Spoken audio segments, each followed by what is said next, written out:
And with the Zoe, at least there is a amount of setup available and a little bit more wave clear that you can somewhat counteract that shove mid with. And this Gwen, that's a test for me for Karna, because I do think that the Gwen should do well into the set as you get further into the game, but early on might require a lot of attention from Ona. And while Teddy and Carrier, the last time we saw Teddy on this Ashe, did exceptional, and I do think it's a good matchup into the Aphelios. I also thought the Varus was a good matchup into the Aphelios. Yeah. And Ruler Alive said no, so... They didn't really seem to care about what T1 were drafting. They're like, okay, we're just going to play Aphelios Thresh. We're really happy with this. Life was amazing on his Thresh, and Ruler the same for the Aphelios. You know what would have actually been really good for BDD is Ziggs.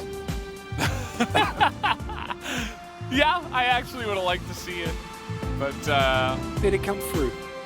Didn't come through. Mid Ziggs. If the enemy just doesn't have their flash, then they just lose. Yeah. Yeah, it's like, that's the comp. That's the comp. And that is, of course, something that the Gwen will have an easier time with the dash that she has available.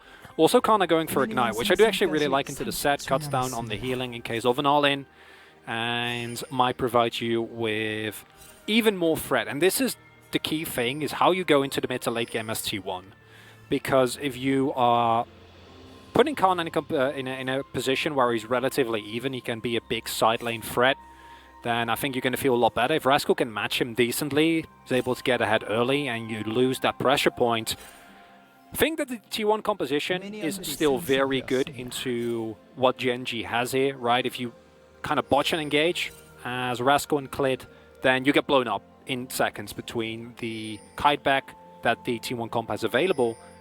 And in that regard, actually, the Zoe does make a little bit of sense, right? It provides you with one X factor, something that no one on T1 can really deal with outside of Carry, obviously finding a hard engage. No one really has the effective range of dealing with this Zoe, but it all depends on how it's piloted. And generally, with Zoe, there is a lot of space between a well-piloted Zoe and one that isn't. BDD has gone for Scorch to, I'm sure, dismay for many a fan, but is something that he does do in these type of matches. Also gone for Ari, or Ari rather, is nice play. That was a pretty interesting play. I liked that angle. I don't see that one every time. But yeah. By the way, this is also the first pick for Owner Shinjao. He has been playing for 24 games before this series, but comes in. Obviously, the first pick for Clid on the Jarvan, too. So this is going to be our jungle matchup where both of these players, obviously they played a lot in terms of scrims and solo queue, but in terms of professional play, it is going to be quite a while. Come on, Clid. Do this one. Good Jarvan, path bot. Level 2 T-Skank. Go get him. And I say it jokingly, but honestly, that is one of the things that the Jarvan does allow you to do. Won't be the case here. I don't. Oh, really? They don't know. They don't know. He really. There's a ward. Yeah, there's a ward. But that was so cool. By the way, a casual 28-6 win rate on Clid's Jarvan with a 7.2 KDA. That's insane. Yeah, you know, we talk about playoff picks and how. I mean, GENG came into game 1 and they played stuff that they've basically been playing all the time. But game 2, I do like the mix-up with the Jarvan here. This is also something that, like, it's an older one, but it's still the amount of games that have been played on it. But it fits so well with GENG as well, because I think GENG look best when, no matter the game state, they have a good team fight, because that is really where they excel. Yeah, we've seen them take over games early, but they're not a team like T1 that basically takes early games, blows them up, and then forces their opponent to play on the back foot from the get-go. They're not a team like Damwon. I feel Damwon obviously is a lot more diverse in how they approach the game, has a lot more magic to it in how they're able to find openings when no one else does. Yeah. GENG, I think, is our most classic LCK team. You know, what you see is what you get. They team fight very well. They play relatively conservative. They're a bit predictable, but they do it very, very well. As Clid able to get that. As there's the bubble. Yeah, there's the bubble. Flash is coming in, and he's going to get a return flash from Faker. He's having nightmares about game number 1 after what's already happening here in game number 2. Another engage down on the bottom side. The hook comes in. Aftershock does wear off, but it is Leona. Still a nice amount of damage comes through as the Q lands from Ruler, and now a bit more going on to Teddy, as they will push him back, and the trade is won here by GENG.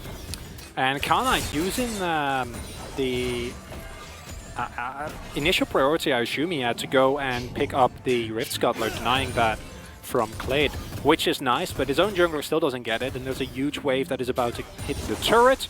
Like that owner is in the general vicinity, because if you lose this wave, you are very sad. But Clade, nowhere near, not going to try and set up for a dive. This wave is gigantic. Yeah, that's what you get if you are a champion without a stun. As I think Clade dodged that one as well. I'm pretty sure that he cheater recalled, by the way. I think he picked up 18 of 19 on the first 3 waves. He went back and he walked to lane. He still has his teleport. And we saw that coming in. He picked up a tome. And, you know, it is T1. It does make sense. You know, that... See the lines. Yeah, they would cheater recall. And... yeah, it's pretty nice. He actually, you know, the slow push comes back straight to him. He's right there on time. He's able to have some time on the map, as you mentioned, to pick up the Rift Scuttler. And all is right for the top side there, I suppose, for Kana. And I think both sides are going to be happy with it. For T1, obviously, the Gwen with no flash can be very susceptible to Jarvan ganks, especially now that level 6 is hit. But Clade, being decently tracked between the ward, as well as or the one on spot side rather, as well as the ward that was at his Raptors when he was taking it. So even without the hawk shots actually finding him, they were relatively well aware of where he was at all times. I say, as he's going to ward spot owner, but 1v1ing straight up still not something that I think you want to do. And I wouldn't mind a attempt for Drake here. You know what owner is. You can also set up a trap here. Yeah. Oh, he's backing on Vision. Yeah, so you just do Drake. But yeah, surely. Looks like that's what they're going to do. I felt like with Faker coming down, although it was a little bit of an obvious roam, and we did see some pings come down from T1, so they're just going to go ahead and take that Drake. And this also ties into what we saw earlier, which is, again, Ruler alive, blind Aphelios fresh, and they have Prio for basically the entire game.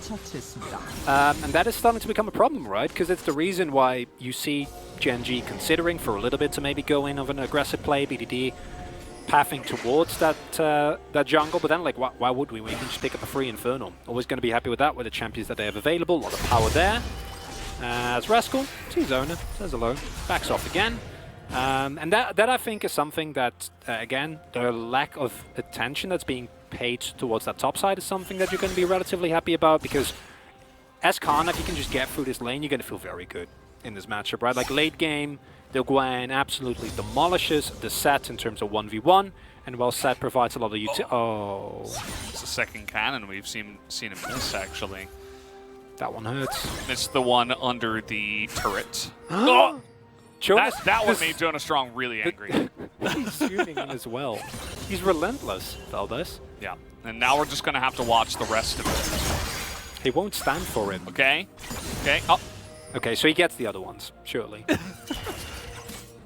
I should have been looking at the CS number on the bottom. And as we go, again, we're a big wave, stacked up, pushed in. Herald's about to spawn, and GENG have the priority on the roam towards topside. Feels like game number 1. Yeah, feel like I've seen this somewhere. Yeah. Maybe like a half hour ago. It's kind of weird how this works. Oh, yeah. And now, damage going down as well. You have Vision, you have priority in the river. This allows Zoe to be even stronger. All 5 of your champions are in position. Once again, hello to Zoe. Oh. Here we go, the hook comes in, and that is just a dead jungler. How about Carrier to follow up? That's 2 free kills, and the Rift Herald might get leashed. Looks like it will, but it's still a gigantic win here for GENG. T1, they know you're coming. They're aware. If this is an angle that they might not expect, then maybe you can make that work, but you just walk up to them in straight vision, and that's not something that, against most team comps you're allowed to do. Definitely not against the GENG one. Now another kill for Ruler. Now you give up 2 kills for free. You're going to be on the back foot yet again, and... Uh-oh. Oh, no. He doesn't have flash. Looks like Clit is just going to push the wave and let down the... Yeah. And that's fine. You know, if Owner just paths up to the top side. Looks like they're not even going to drop it. I don't need to. Yeah, he just picked it up. It's fine. And this is very slowly, and at the same time, very fast. It's like, when does that just back off? Like, the moment that damage comes through, why is Owner going in there on its own? What's the call? You don't have any vision. You don't? Except on the right side. You just got hit by 그래, Zoe. 정말 이렇게 하라고. 좋아. 시원해. This feels great. Well, I can imagine. Yeah, if you're Gen G. Yeah, it's a very refreshing feel to do this once again. And it's only the beginning of Game 2. But again, it always comes down to the severity of how hard you are defeating the enemy team. As Keria going to try again over the wall, and just it's not going to amount to much. Life is right there, in position to deny that. You can see that T1, they're trying to be a little bit proactive on the bottom side of the map, but Gen G able to handle that pressure. And yeah, I think the moment that poke from BDT comes through, again, like, it feels so bad to then say, okay guys, back off, we can't do anything here. But I still think that's the better alternative than trying to flip it. Because now you're going to be in a similarly disadvantageous position. There's a lot of gold already on the Gen G carries. Double teleport, still available. They can make a play for Drake, they can make a play and try and dive bot. And you don't have enough pressure, right? Like, Rascal can just pick up his wave without so much as a hitch. Yeah. And while I think the T1 comms, unlike the one in the last game, still skills exceptional. Uh-oh. Teddy's taking a lot of damage here, and one more root could have done it. Looks like it was on cooldown. Owner now getting ganked to the zone jungle. Keria trying to help, and now all the teleports are coming in. Gen G maybe overextending here just a bit as the stopwatch is here, and Kana's just lining them up. Rascal trying to give his life away for the team, but now BDD's in a rough spot, and finally, T1 gets something on this map as Gen G overextend. And we criticize T1 rather, for walking in without having enough control, and then Gen G does the exact same thing.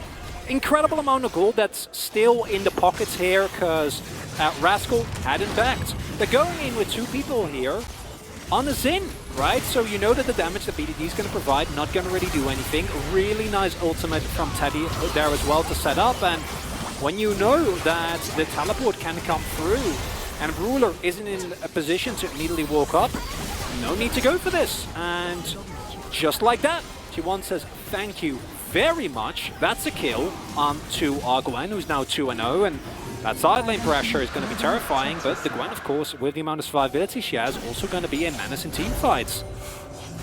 Whew. Yeah, shout out to our co-caster Atlas, Cloud Atlas, watching from home, providing us with all the action here with the Cloud Drakes. As we do have it once again, the Cloud Soul coming through for Game 2. We have Gen G down on the bottom side looking to get something done here. They're going to find Teddy, and how about Keria as well? Nobody's got Flash. Teddy had it, but he elects to save it, as there doesn't seem to be any hope for them. Another death sentence will be what happens there. T1 trying to trade back a bit here in the mid lane, but all the plates and the pressure and the kills down the bottom side for Gen G are good. I think they can even get a second turret here. And like, a second turret this early in the game is insane. Klid helping out with the extra attack speed, giving it to Ruler. If they can take this, that is just an incredible amount of gold. There we go. Mid lane turret still standing. Due to the double teleport invested, I actually love this play from Gen G, because while the previous one felt very ill-advised, maybe it was all along con. I don't think it was. I think it was a mistake, but it works out so they can claim that it was their plan all along, because with those double, with the teleport being down on Kana, Fake obviously teleport a little bit earlier already, there's no real option to punish. And now Gen G got the gold lead back. A little bit of yo-yoing happening here in the early game, Valdez. Yeah. It was definitely an overextension, but they still have this Aphelios that is almost 2 champions by now. The amount of gold... It was a mistake. I know. I'm aware. I don't think you can actually claim that it was a master plan. Yeah, I mean, the amount of gold that Ruler has right now is pretty insane. We're going to have to take a look at how much he has. I mean, Kana at least is able to shore up some of his own, but now he just moves up to the top side with how early those go down. He's even freezing the lane in front of his turret. He's holding it here, at least for now. It's not going to be frozen and will push back eventually, but You can see this denies any kind of gank onto him. He's totally fine, and this means that T1 have to come up and push it in. And another traditional ruler spot, you know, that is around the tier 1, tier 2 turret. Some are in between. But he clearly respects, knows that there's no vision, no help available, life was on his way, so just keep the wave in a safe spot, don't walk up. And like I said, unlike last game, I think that T1 is in a much better spot as the arrow. Oh! Very nice. That was a really nice setup. Yeah. There from T1. BDD, great response, great reaction time. He is going to survive, as it could be much worse. Nice buffer there on the flag and drag. Haven't said that in a long time. Is this our first Jarvan of summer? I feel like because I don't think that Live played it, and outside of Live, no one has played it forever. I don't believe we've had another Jarvan. As here we go, T1. They say, well, second Rift Herald's ours. You can't deny them all from us. And you don't have flash here on BDD. You're not exactly set up, so at least T1 will be able to take this one down. And this, of course, the thing that as T1, you're not that terrified like you were in last game, right? I think there, when at the moment you started falling behind, that already it felt so horrible, you know, because the amount of damage available was in the comp was okay, but when it came to actually playing it out, very thin margin of error, not the greatest of scaling on champions like the Renekton, Aurelia from so far behind, doesn't really do a whole lot as well. This game, you have amazing scaling, you have great hard engage, and that's something that I think is going to fill you with a lot more confidence, and this is something that T1 have done consistently, and the reason why I call Rise one of their, I don't think crutch is quite the correct word, because that's a bit more negatively phrased than I intended, but it is something that they love to rely on for finding insane mid-game tempo swings. Their anchor. Yeah, anchor is maybe nicer, because it's something that they highly prioritize and that they make great use of, and it's also a pick that allows Faker to spread his impact over the map. Also the reasoning why we saw the TF ban in the first game. Yeah. So as T1, yeah, you took a goal behind. I think this next fight is really key, because despite the fact that Cloud Soul might not be the most valued one, I can assure you do not want Rulers to have more Moonlight Vigils, you don't want Clids to have more ultimates available either. All those things very, very, very, very bad. And now you want to try and fight in a straight-up 5v5, and that is something that I think as T1 you're going to be relying on finding someone or letting Faker and or Teddy do a lot of damage in the engaged fight, but if GENG rather take control of this river, it can be really hard to walk up with the amount of poke that is still available. Ruler also two great weapons for team fights. They just barely saw Rascal. They know he's on the left side. Is it going to matter? Here comes the engage. They try to blow up the Zoe, and they will be able to take down BDD immediately. That is a gigantic pick, and now we do have the lockdown from the Rise to take away the Aphelios as well, and that is going to be T1 proactively finding the picks that they need to win these team fights with. Beautiful engage there from T1 and making use of the power that this comp has to decide themselves when they want to go in. And that is something that I feel like this is the first time that we've seen them do it, and it actually worked out very, very well. And it is a welcome sight as they immediately get the second charge in as well, and it's going to deny the soul point for GENG. Really nicely done, and the reason why they can go for this, as you so nicely pointed out, is because they spotted Rascal. Because if the set is there and you try to go for that play, you run into Rascal that face plants a bunch of people, slams one back into your team, and then gets a big haymaker off. That fight, not a possibility, but knowing that the set isn't there, T1 not afraid to pull the trigger. Very nice identification of the play there. And that means that now the game basically back to even. Oh, but GENG trying to get proactive here on the Faker. Here come the teleports. Nice flag and drag, but is the damage there? Cataclysm committed to, but he's got a stopwatch as BDD is going to come on in. And with the help of Light, pick it off. And actually, GENG are just outnumbering them here. Kana eventually is going to go down, and all 5 of them came up to the top side by the end of that. As even Ruler shows his face and says, hey guys, what's going on? Looks pretty good. I guess I'll move back to the river. It's a bloodbath, Elders. Left and right, continuous action. Dives coming through now for GENG, identifying Faker out there on his own. And this feels like the second time where, and this is a really big difference with the GENG that we've seen previously, a play goes alright. It goes wrong, it blows up in their face. But unlike the GENG that we've seen many a time where they kind of lose hope, stop making click. Oh, he's running right into it. He has no idea. Ooh. Thankfully, he's playing Jarvan. Clean. Welcome back, Jarvan. been missed. It's a really fun pick. It's an old champion, but it checks out. And you know what? He's been very clean on this so far. This is definitely a pick that he used to play all the time, especially when he came back to the LCK. And yeah, glad to see him pull it out here in playoffs. So they just sit and wait, smile and wave. And here again, yeah, as you pointed out, they spot him and not a lot to be done. It's Carrier that goes for the miracle engage with the flash on top of BDD. That BDD getting a little bit hungry for the poke. And the knowledge that Rascal wasn't there makes that possible, right? So really nice snap decision. And it prevents them from even having to go for a fight in the river for that Drake at all. This, very unfortunate situation. One teleport available. And I think that your expectation here is that it is just these two.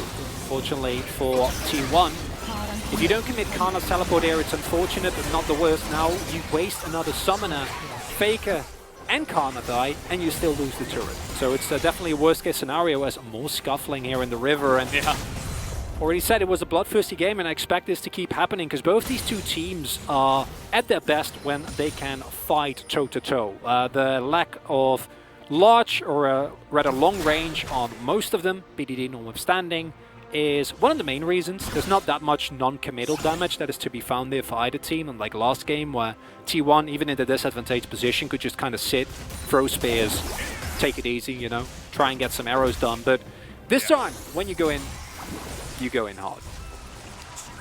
It's definitely got to be the case for T1. We'll see how big BDD and Ruler can get, and if their poke amounts to a lot here in this game. Definitely some squishy targets for them to land onto.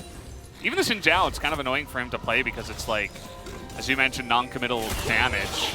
As an arrow will come in, actually does hit life, and now, okay, we're actually just getting everything in onto this poor Thresh. As there you go, Teddy sees him, I suppose, enter the brush, and has the knowledge that he is there for the follow-up. Won a bet that he was clearing a ward, then cleared the ward, and then just recalled in the brush. That seems very likely. And against, classic. Yeah, against an Ashe, not something that you can really afford. Sure, we'll get a replay of that one. Also, mind that Teddy is going for the what I think will be the Rage Blade second, which I really like. We've seen a lot more Ashes opt into the Wits, or yeah, the Wits End as opposed to the Rage Blade.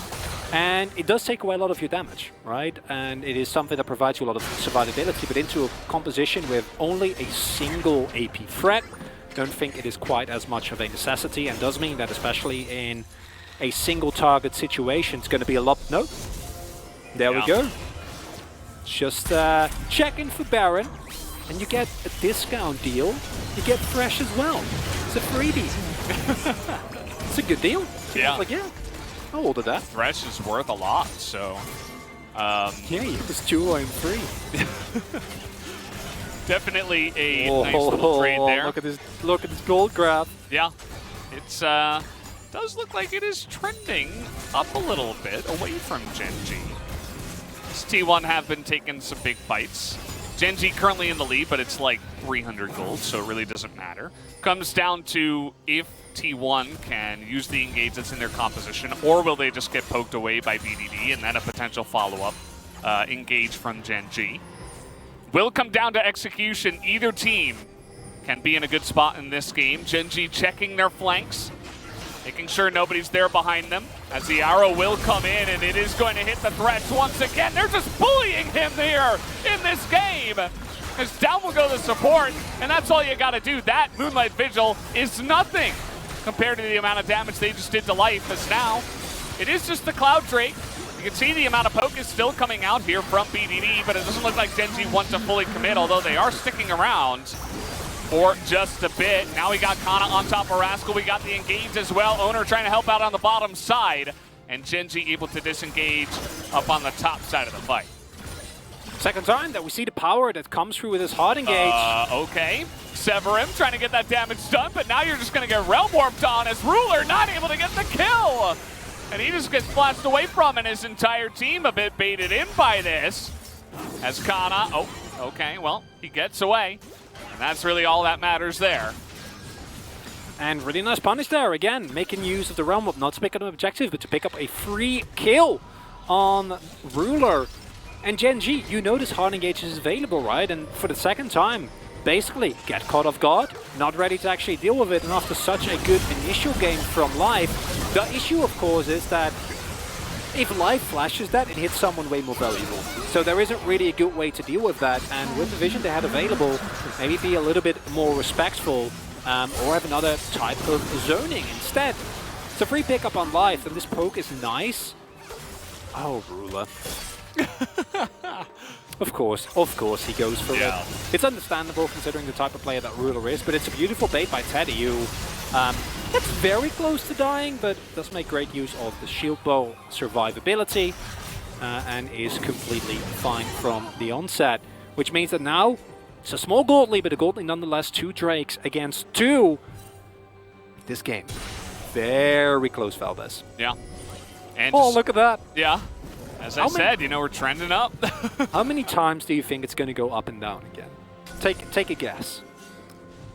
It might just stay here for T1. Yeah, you think? I don't know. I think they've been pretty clean the last couple of engages, and I don't know. I'm feeling the momentum heading in their direction. I think we're going to get one more up and down. One more? Yeah. I think it might end up being in T1's favor, but I don't know. I don't buy it yet. Oh, here we go. And they do have Lantern for the disengage. And here we go, trying to get on in there as well. Look at Faker, the amount of damage he's doing in that back line. And now the Cataclysm just separates Rascal away from his team. He's going to be taken out as well, as the damage not quite coming in there. BDD desperate to try to get anything done. And Ruler, of course, flashless after his play at the Dragon, cannot escape.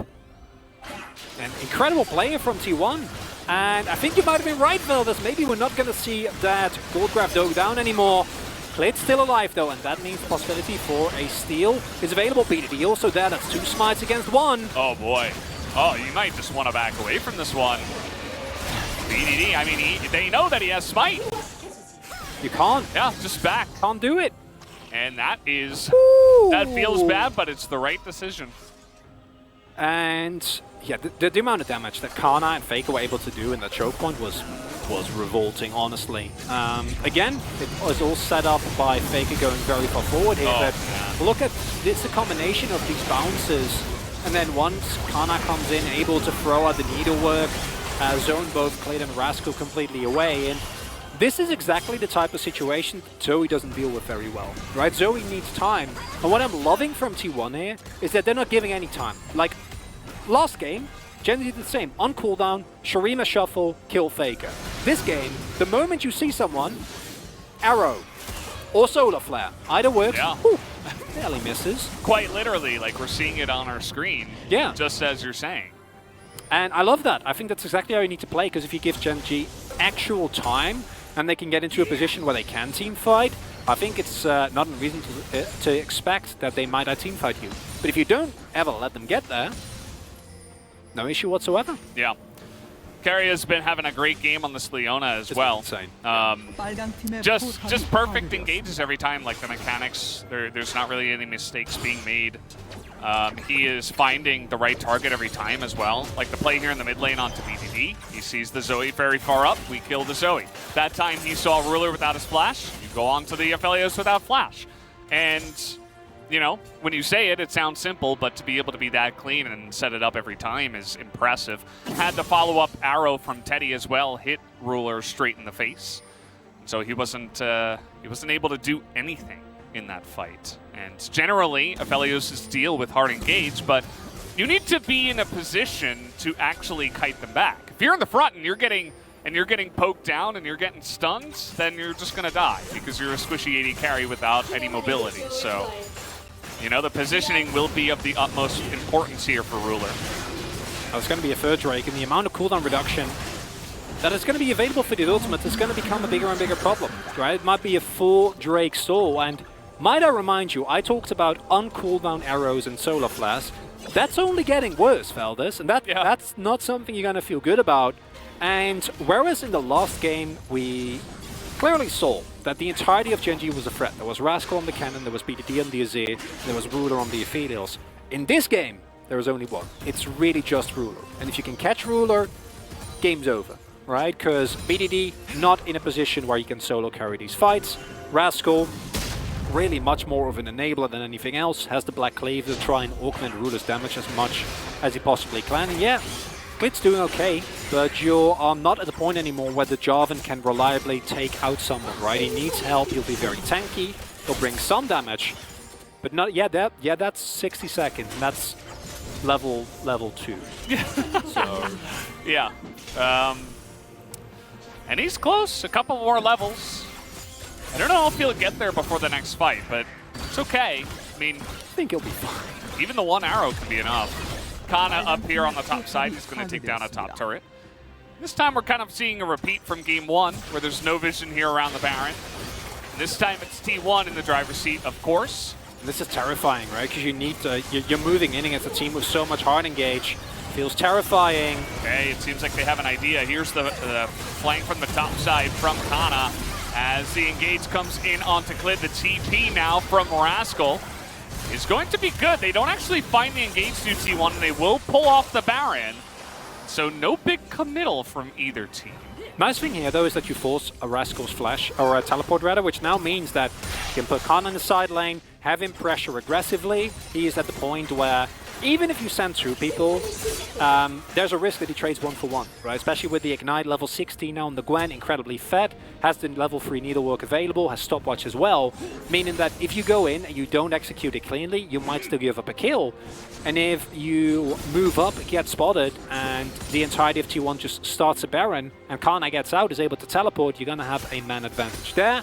So, rough situation to be in for GENG, like the Force, and I'm loving the respect that we see as Ruler. Ruler, he's got a Lantern and a Dream, and this time he will get away. Bit of a failed wombo combo now from Glid. He just gets himself out of position, and look at those needles going into Ruler. He has to flash away. Another arrow is going to hit life here, as now over the wall, BDD trying to do some damage. They're trying to kite back, and Ruler is still alive, and that's going to be 2 guys that he does take out here. Rascal takes up a lot of damage. BDD's still high on health. Picks up the flash, but at the end of the day, it's still 3 for 3. Teddy trying to kite forward here, not quite able to land that volley, and we finally see a bit of an even fight, even though that beginning was good for T1.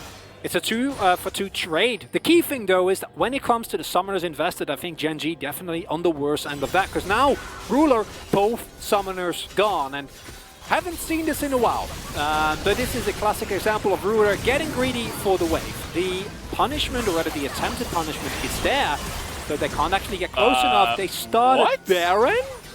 Guys, come on. Wait. I don't know about this. And now take a look at this Gwen. I mean, she's just going to 1v2 you. Yeah. And that looks really easy. Teddy's kiting BDD here. The arrow hits them. And, I mean, it looks like they were just actually trying to sneak a 2-man Baron, but there's tons of vision. Maybe they just got out of position. I'm not 100% sure. We'll have to check the replay, but this is going to be big for T1. They're going to get the Baron themselves. Well, that ought to be it. Baron available now, or Baron now in the pocket for T1 means that they can set up for the Cloud Soul as well. And in a first game that was honestly decided by GENG's decisiveness and continuous pressure, in this game the exact opposite happens. It's T1 that are continuously the one that are making the plays, that are looking for the punishes, and Kana is doing so much work on this Gwen. And coming into the game, I wasn't sure whether it was going to be enough. Beautiful flag and drag made that, by the way, because that's the only reason why this isn't a complete disaster. If he doesn't fight Faker there, and Ruler dies, and the Baron goes down way earlier. 야, 세트 노텔이야. 야, 여기 택할게. 봐봐. 나 위로 갈게. 쫄 수 있어. 와봐. Come over here. 괜찮아. It's fine. 나이스. 괜찮아. 나이스. Nice. 와우! 오, 김컨너. 형 애매 그거. Kana Kim. And, yeah.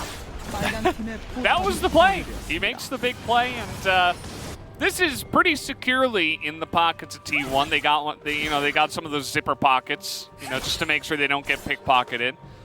They're very careful. They've got this one on lockdown, and I think it's going to be very difficult now for GENG to come back from this one.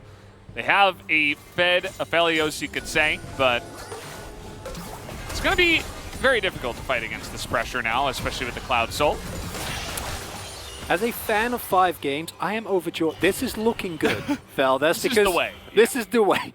Because T1 have secured himself a beautiful position here. And I didn't get the opportunity as we went into the replay, but I was curious how Connor was going to be able to pull off. Because one of the things that I think he's been justifiably criticized for was his relatively shallow champion pool. To then see him on Gwen have this big an impact with, I think, a relative lack of attention, just the way that he played these skirmishes, looking incredible here. So much pressure in the team fight, insane amount of damage.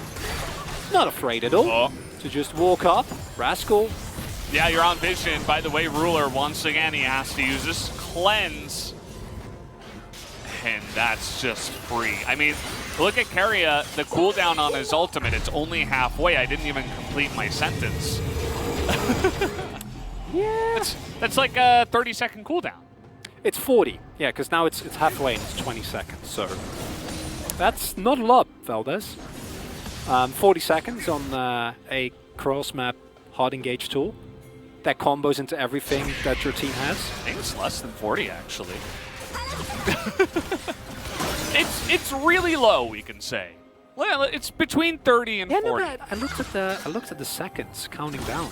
Oh, did Bottom you? left. Oh, okay. And it was maybe it was a little bit less, but it was around 19, 39 seconds. That's I think that's what that must be what you said. technically correct. Oh, Rascal. Well, he has flash. Yeah, so. well, you know, maybe you don't even flash here. Okay, he's still gonna do it. He's still gonna die. Owner just goes over the wall. And yeah, you can see the amount of damage that Ruler does, but he hasn't been able to fight a front-to-back team fight this entire game. Just hasn't happened. It was the one time that Clid peeled for him, and that was it. Now T1, they're just going to take everything. They don't even have the Baron buff right now. They don't need it. They're so far ahead. You don't have Rascal. You can't move up in. You need your sets. Trying to fight this 4 versus 5 with this deficit is doomed. Could even argue that with set, it will be doomed as last-ditch effort. Here we go once again. Ruler, he's got a stopwatch, but it's a stopwatch in a dream. They'll be dreaming about game 2 as T1 will be taken down at game number 2 and bring us to 1-1 and keeping this series very interesting as I believe I heard the music start. No, we're not turning on the music yet. So here we go. We jump back into this one and T1 pick up the win.